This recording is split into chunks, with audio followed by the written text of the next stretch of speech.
यहाँ से आप सब लोग इसको देख लेंगे। ये पूरा का पूरा आवेदन पत्र लिखा है, इस प्रकार से यहाँ से आप लोग इसको देख लेंगे और पूरा इसको नोट कर लें, जो कि आपसे प्रश्न नंबर 22 में पूछा गया है। अब इसके बाद में देखिएगा, तो प्यारे विद्यार्थियों नमस्कार, स्वागत है आप सभी का एक और नए वीडियो में। देखिएगा प्यारे विद्यार्थियों, आज मैं यहाँ से आपको बताने वाला हूँ परीक्षा पूर्व अभ्यास प्रश्न पत्र 2023-24 कक्षा 9वीं का आपका हिंदी विषय का सेट ए का पूरा सॉल्यूशन। जी हाँ प्यारे विद्यार्थियों, आप सब लोगों से रिक्वेस्ट है कि आप लोग इस वीडियो को पूरा देखकर जाइएगा, क्योंकि आज मैं यहाँ से प्रश्न नंबर 1 से लेके 23 तक का पूरा सॉल्यूशन बताऊंगा। एक भी क्वेश्चन यहाँ से आपका मिस नहीं होगा। तो चलिएगा जल्दी से हम आगे बढ़ते हैं और समझते हैं कि आपकी प्री बोर्ड अभ्यास परीक्षा 2024 कक्षा 9वीं हिंदी विषय का सेट आ कैसा आया है। जी हाँ प्यारे विद्यार्थियों, आज हम यहाँ पर सेट ए का पूरा सॉल्यूशन देखेंगे। तो चलिएगा जल्दी से हम आगे बढ़ते हैं और इसके सॉल्यूशन को देखते जानते हैं और समझते हैं। देखिएगा प्यारे विद्यार्थियों, प्रश्न नंबर 1 से लेके 23 तक का पूरा सॉल्यूशन आज मेरे द्वारा यहाँ से आपको दिया जाएगा। और देखिएगा प्यारे विद्यार्थियों, कक्षा 9 के समस्त विषय के पेपर हमारे द्वारा अपलोड कर दिए गए हैं, जिनकी लिंक डिस्क्रिप्शन बॉक्स में दे रखी है, तो वहाँ से आप लोग उन वीडियो को जरूर देख लें। तो चलिएगा जल्दी से हम आगे बढ़ते हैं और आपके पेपर को देखते हैं। तो देखिएगा पहला क्वेश्चन लिखा है, वीरगाथा काल के श्रेष्ठ महाकाव्य का नाम लिखिए। तो देखिएगा प्यारे विद्यार्थियों, वीरगाथा काल का श्रेष्ठ महाकाव्य कौन सा है, इसका राइट आंसर आ जाएगा पृथ्वीराज रासो। उसके बाद में केदी और कोकिला रचना है। तो देखिएगा प्यारे विद्यार्थियों, केदी और कोकिला जो रचना ना माखन लाल चतुर्वेदी की है। उसके बाद में काव्य के भेद माने गए हैं। तो देखिएगा काव्य के 2 भेद होते हैं। और उसके बाद में देखिएगा झूरी के साले का नाम था। तो देखिएगा झूरी के साले का नाम गया था। विचार विनिमय के माध्यम को कहते हैं, तो इसको कहते हैं भाषा। उसके बाद में अगला क्वेश्चन, फणीश्वर नाथ रेणु के प्रसिद्ध आंचलिक उपन्यास का नाम लिखिए। तो देखिएगा प्यारे विद्यार्थियों, 6 नंबर का जो क्वेश्चन दिया गया ना, इसका राइट आंसर आपका आ जाएगा मेला आंचल। यहाँ से आप सब लोग इसको देख लेंगे। उसके बाद में देखिएगा प्रश्न नंबर 2 लिखा है, जिसमें कि आपसे रिक्त स्थानों की पूर्ति पूछी गई है। तो पहला रिक्त स्थान देखते हैं क्या लिखा है। तो देखिएगा पहले रिक्त स्थान में आपको भर लेना ब्रज गोकुल। उसके बाद में देखिएगा दूसरे नंबर के रिक्त स्थान में आपका क्या आएगा, यहाँ पर आपको लिख लेना छंद। दूसरे में आपका छंद आ जाएगा। तीसरे में आपको क्या आएगा, देखिएगा प्यारे विद्यार्थियों, तीसरे में आपको लिख लेना अर्थ के आधार पर। और उसके बाद में महादेवी वर्मा के बाबा उन्हें बनाना चाहते थे, तो ये देखिएगा यहाँ से आपको विदुषी लिख लेना है। अनंत का विलोम होता है, तो देखो ये आ जाएगा आपका अंत। रीढ़ की हड्डी एकांकी में कुल पात्र है, तो देखिएगा इसका राइट आंसर होगा 6। तो इस प्रकार से यहाँ से आप सब लोग इस प्रश्न पत्र को पूरा का पूरा नोट कर लें। अब इसके बाद में देखिएगा हम आगे बढ़ते हैं, प्रश्न नंबर 3 को देखते हैं। तो देखिएगा प्रश्न नंबर 3 में इस प्रकार से आपसे सत्य असत्य पूछे गए हैं। तो पहला क्वेश्चन पढ़ते हैं, कबीर एक समाज सुधारक थे। तो देखिएगा प्यारे विद्यार्थियों, बिल्कुल आपका सत्य हो जाएगा। अगला क्वेश्चन, संचारी भाव की संख्या 35 है। तो देखिएगा ये बिल्कुल आपका असत्य होगा, क्योंकि 33 है। मंगोलों का मुंह लाल होता है। तो देखिएगा ये बिल्कुल सत्य होगा। कहानी गद्य की गुण विधा में आती है। तो देखिएगा ये भी आपका सत्य होगा। भूपति में ती उपसर्ग है। तो देखिएगा प्यारे विद्यार्थियों, ये प्रत्यय है, असत्य होगा ये। लेखिका मृदुला गर्ग की तीसरी नंबर की बहन का नाम चित्रा था। तो देखिएगा 6 नंबर का जो क्वेश्चन दिया गया ना, ये भी आपका बिल्कुल सत्य होगा। तो ऐसे यहाँ से आप सब लोग इसको देख लेंगे। उसके बाद में देखिएगा प्रश्न नंबर 4 में आपसे जोड़ी पूछी जाएगी। तो जल्दी से आप लोग यहाँ से जोड़ी के मिलान को भी पूरा कर लें। और देखिएगा प्यारे विद्यार्थियों, यहाँ से आप लोग इस वीडियो को पूरा देख कर जाइएगा, क्योंकि अगर आपने इस वीडियो को पूरा देख लिया ना, तो एक भी क्वेश्चन प्यारे विद्यार्थियों यहाँ से आपका मिस नहीं होगा। अब इसके बाद में देखिएगा ललद्य कौन है, कश्मीरी कवित्री है। सवैया की जोड़ी आपसे किससे मिल जाएगी। तो देखिएगा प्यारे विद्यार्थियों, सवैया की जोड़ी मिल जाएगी आपकी वर्णिक छंद से। कौन सा छंद है ये, वर्णिक छंद है। उसके बाद में आग का तत्सम। तो देखिएगा आग का तत्सम आपका क्या होगा, अग्नि हो जाएगा। उसके बाद में हरिशंकर परसाई 4 नंबर पे जो लिखा है, इसकी जोड़ी मिल जाएगी आपकी हा नंबर से, जिसमें कि लिखा है, क्या लिखा गया है, देखिएगा हरिशंकर परसाई की जोड़ी का मिलान आपको किससे करना है। देखिएगा यहाँ से आप सब लोग देख लें, यहाँ से आपको हरिशंकर परसाई की जोड़ी का मिलान यहाँ से मैं आपको बता दूँ। देखिएगा प्यारे विद्यार्थियों, यहाँ पर आपको क्या करना है, यहाँ पर लिखा है हंसते हैं रोते हैं। देखिएगा इसकी जोड़ी मिलाएगी आपकी अणा नंबर से, ठीक है। उसके बाद में अगला देखते हैं क्या लिखा है। देखिएगा इंद्र का पर्यायवाची। तो देखिएगा ये होगा आपका सुरपति।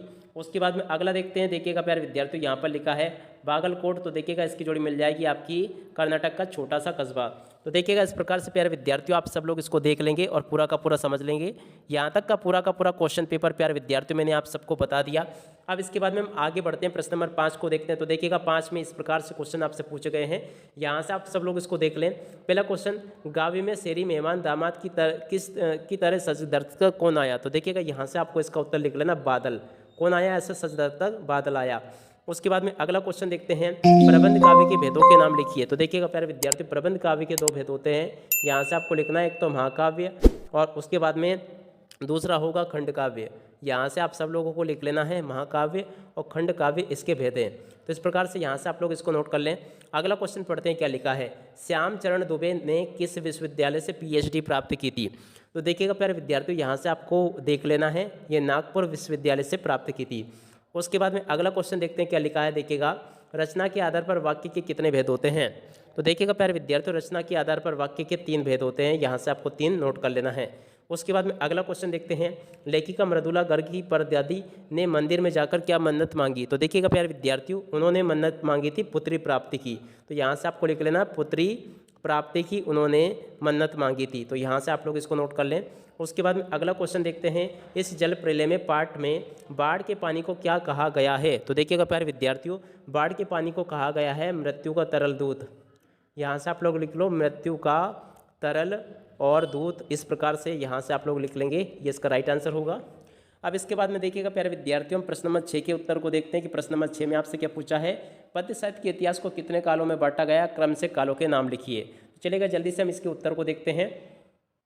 तो देखिएगा प्यारे विद्यार्थियों, यहाँ से आपको लिख लेना है पद्य साहित्य के इतिहास को 4 कालों में बांटा गया है। क्रम से आपको नाम लिख देना, आदिकाल, भक्तिकाल, रीतिकाल और आधुनिक काल।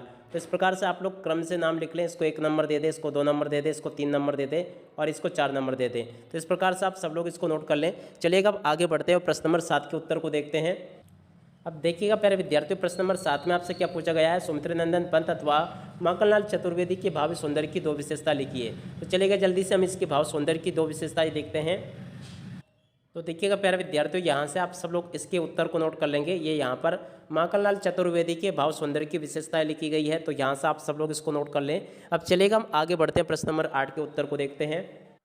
अब देखिएगा प्यारे विद्यार्थियों, यहाँ से आप लोग इस प्रश्न को पढ़ लें। देखिएगा प्रश्न नंबर 8 लिखा है, कवि पंत ने गांव को मरकर डिब्बे सा खुला क्यों कहा है। तो चलिएगा जल्दी से हम आगे बढ़ते हैं और प्रश्न नंबर 8 के उत्तर को देखते हैं। तो देखिएगा प्यारे विद्यार्थियों, यहाँ से आप सब लोग इसको नोट कर लें। ये पूरा का पूरा इसका उत्तर लिखा है। इस प्रकार से आप सभी लोगों को क्या करना है कि यहाँ से इस प्रश्न के उत्तर को पूरा नोट कर लेना है। देखिएगा प्यारे विद्यार्थियों, यहाँ से मैंने आप सभी को इसका उत्तर बता दिया। अब इसके बाद में हम आगे बढ़ते हैं, अगले क्वेश्चन के उत्तर को देखते हैं। अब देखिएगा प्यारे विद्यार्थियों, अगला क्वेश्चन ये यहाँ पर आपको दिया गया है, किस शासन की तुलना तम के प्रभाव से की गई और क्यों। तो चलिए जल्दी से हम आगे बढ़ते हैं और प्रश्न नंबर 9 के उत्तर को देखते हैं। तो देखिएगा प्यारे विद्यार्थियों, यहाँ से आप सब लोग इस प्रश्न के उत्तर को नोट कर ले, जिसमें कि लिखा है, अंग्रेजी शासन की तुलना कवि ने अंधकार के प्रभाव से की है क्योंकि अंग्रेजी सरकार की कार्यप्रणाली अंधकार की तरह काली है। ये अन्यायी अंधकार का प्रतीक है क्योंकि अंग्रेजों की शासन की प्रणाली अन्यायपूर्ण थी।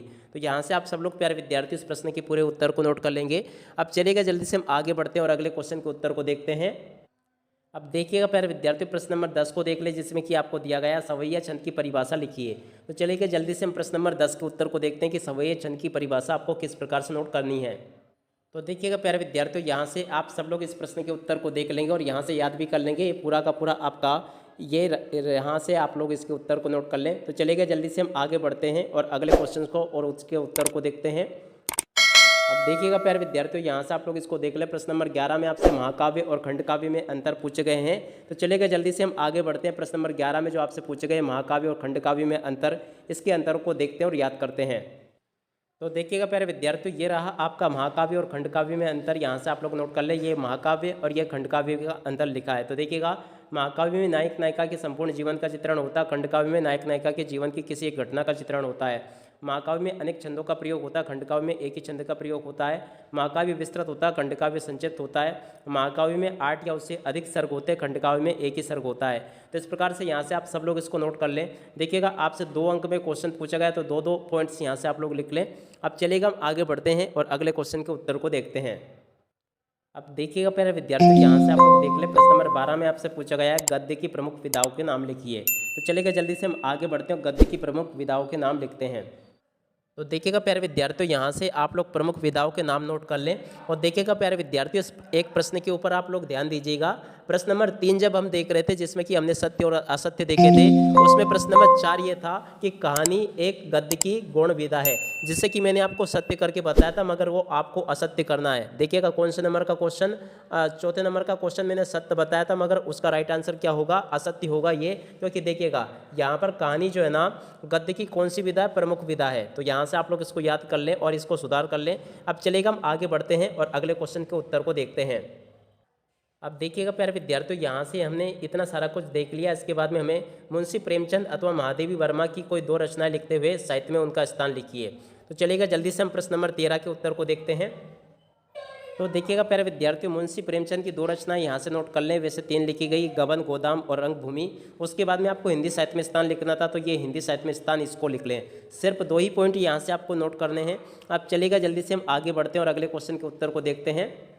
अब इसके बाद में देखिएगा प्यारे विद्यार्थियों, ये रहा आपका अगला क्वेश्चन। यहाँ से आप लोग देख लें, प्रश्न नंबर 14 लिखा है, जिसमें कि दिया गया है किन घटनाओं से पता चलता है कि हीरा और मोती में गहरी दोस्ती थी, दो बैलों की कथा पाठ के आधार पर लिखिए। तो चलिएगा 14 नंबर के क्वेश्चन के उत्तर को देखते हैं।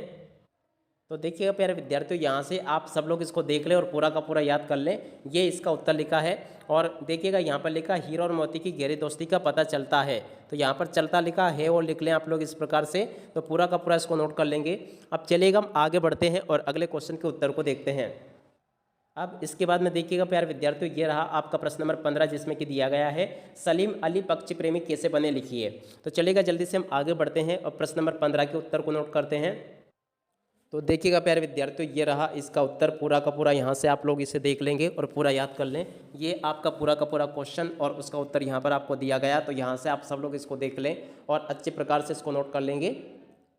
अब इसके बाद में देखिएगा प्यारे विद्यार्थियों, यहाँ से आप लोग देख लीजिएगा, ये यहाँ पर आपको ये क्वेश्चंस दिए गए हैं। तो देखिएगा पहला जो लिखा है ना यहाँ पर, फूला ना समाना, तो देखो इसका अर्थ होता है ज़्यादा खुश होना, और ईद का चांद होना इसका मतलब होता है बहुत दिनों बाद मिलना। तो देखिएगा प्यारे विद्यार्थियों, इसका आपको वाक्यों में प्रयोग करना है। तो देखिएगा इसका वाक्य में प्रयोग करके मैं आपको बताता हूँ। देखिएगा, रमेश ने हाई स्कूल परीक्षा में 90% अंक प्राप्त किए, वे खुशी के मारे फूला नहीं समाया। उसके बाद में देखिएगा ईद का चांद होना, तो देखिएगा इसको हम लिखेंगे, अरे मोहन तुम तो अरे मोहन तुम तो बहुत दिनों बाद मिले, तुम तो ईद का चांद ही हो गए। तो इस प्रकार से आप लोगों को इसको लिख लेना है। उसके बाद में देखिएगा अगला क्वेश्चन ये लिखा है, बाढ़ पीड़ितों की मदद के लिए हर नाव पर क्या क्या सामग्री होना आवश्यक है। तो चलिएगा जल्दी से हम आगे बढ़ते हैं, प्रश्न नंबर 17 के उत्तर को नोट करते हैं। तो देखिएगा प्यारे विद्यार्थियों, ये पूरा का पूरा इसका उत्तर लिखा है। यहाँ से आप सब लोग इसको देख लें और पूरा इसका उत्तर यहाँ से आप लोगों को नोट कर लेना है। ये पूरा का पूरा इसका उत्तर लिखा है। इस प्रकार से आप सभी लोगों को यहाँ तक का पूरा सॉल्यूशन कंप्लीट कर लेना है। अब देखिएगा प्यारे विद्यार्थियों, यहाँ से आप लोग इस प्रश्न को देख लेंगे। प्रश्न नंबर 18 में आपसे संदर्भ प्रसंग व्याख्या पूछी गई है, यानी कि आपको इसका भावार्थ लिखना है। तो चलिएगा जल्दी से हम आगे बढ़ते हैं और इसके भावार्थ को लिखते हैं। तो देखिए प्यारे विद्यार्थियों, ये रहा इसका उत्तर। मगर देखिएगा प्यारे विद्यार्थियों, भावार्थ लिखने से पहले आपको संदर्भ लिखना होगा। नंबर 1 डालें और आप लोग लिखे संदर्भ। देखिएगा संदर्भ आपको कैसे लिखना है, तो देखिएगा यहाँ पर आपको लिखना है, प्रस्तुत पद्यांश हमारी पाठ्यपुस्तक हिंदी क्षितिज भाग 1 के पाठ साकिया और शब्द से लिया गया है। इसके कवि श्री कबीर जी है। इस प्रकार से आपका संदर्भ हो जाएगा। और आपको प्रसंग में क्या लिखना है, देखिएगा प्यारे विद्यार्थियों, यहाँ पर आपको प्रसंग में लिखना है। देखिएगा, कबीर ने संसार रूपी तत्व को जानने की बात कही है। तो इस प्रकार से यहाँ से आपको पूरा का पूरा लिख लेना है। और देखिएगा ये इसका भावार्थ होगा। पूरा का पूरा भावार्थ आप लोग यहाँ से देख लें और पूरा इसको नोट कर लेंगे। इस प्रकार से आप सभी लोगों को इसका उत्तर कंप्लीट कर लेना है।